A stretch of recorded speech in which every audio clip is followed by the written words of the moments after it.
Salut les amis, aujourd'hui on va faire un deuxième exercice dans le cours continuité.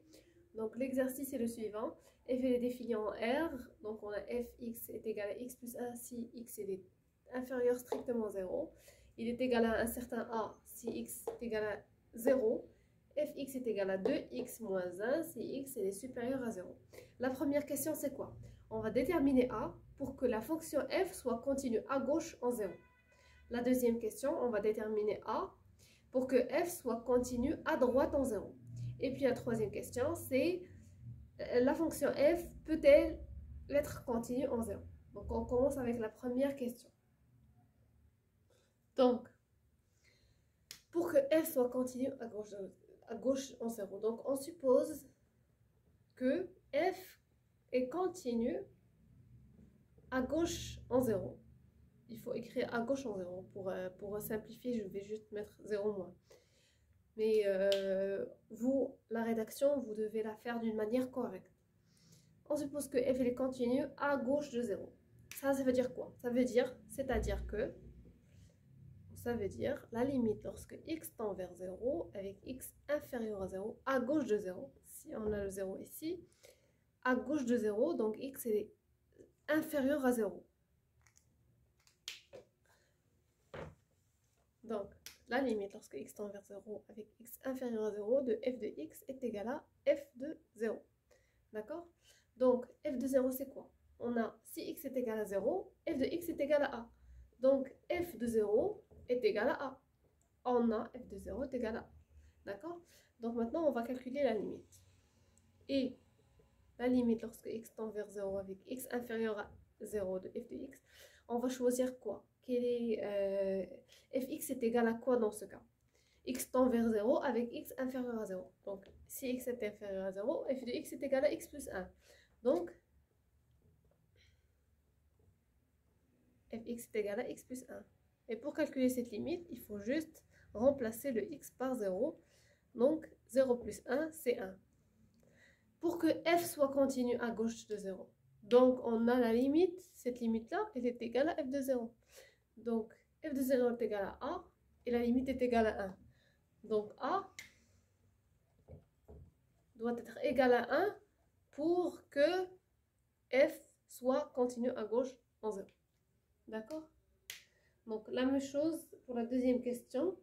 On va déterminer a pour que f soit continue à droite en 0 cette fois-ci. Donc, procéder de la même manière. On suppose que f est continue à droite en 0. Donc, il faut rédiger. Donc, la limite lorsque x tend vers 0 avec x supérieur à 0, donc à droite de 0,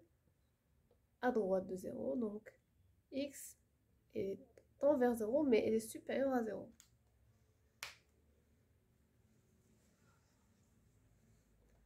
De f de x est égal à f de 0. Pardon. Donc, on a ça. On a f de 0 est égal à quoi? Si x est égal à 0, f de x est égal à a. Donc, f de 0 est égal à a. La limite lorsque x tend vers 0 avec x supérieur à 0, donc on va utiliser quelle quantité ici?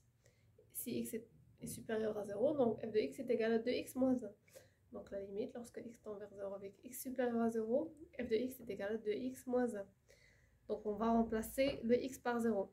2 fois 0 c'est 0, moins 1 c'est moins 1. Donc a doit être égal à moins 1 pour que f soit continue à droite de 0. Il faut écrire cette phrase-là. Donc on passe maintenant à la troisième question.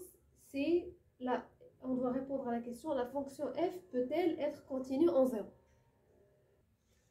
Donc, f peut-elle être continue en 0? Pour que f soit continue en 0, elle doit être continue.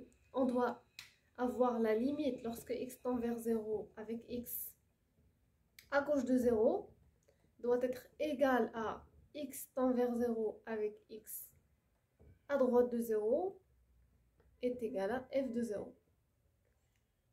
Si on a ça, on peut dire que f elle est continue en 0. On vient de calculer cette limite-là. Elle est égale à quoi? Cette limite, on vient de la calculer. c'est 1. Et on vient de calculer ça dans la question 2. C'est quoi? C'est moins 1. Donc, cette limite-là, elle est différente à cette limite-là. Donc, f, elle n'est pas continue en 0. Elle est discontinue en 0. Si on a par exemple la fonction f, elle est continue, et puis quand elle vient au point 1, elle est discontinue. Elle n'est pas continue. Parce que la limite de f à gauche de 0, elle est différente de la limite à droite de 0. Si on a ça, on ne peut pas dire que f elle est continue en un point. Donc, en résumé, pour calculer la continuité d'une fonction en un point, on vérifie d'abord qu'elle est définie en ce point-là. Et puis, on calcule la limite à droite du point et à gauche du point et voir si ces limites-là, s'il existe d'abord.